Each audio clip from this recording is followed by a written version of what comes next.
యూనిటీగా ఉంటాం, యూనిటీగా అదే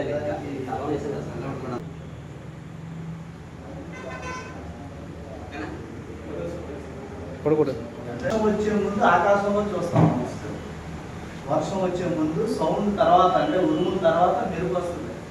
అంటే ఆంధ్రప్రదేశ్లో ఉన్నటువంటి పోలీస్ గ్రేహాన్స్ దళం ఆ మెరుపును కూడా ఈ చేతుల్లో బంధిస్తారనేటువంటి నినాదంతో మన ఆంధ్రప్రదేశ్లో ఉన్నటువంటి నెక్సల్స్ అందరం కూడా లేకుండా చేశారు. అంటే లేకుండా చిన్న చిన్నగా ఉండాలి, కంట్రోల్ చేయగలిగేది అన్నమాట.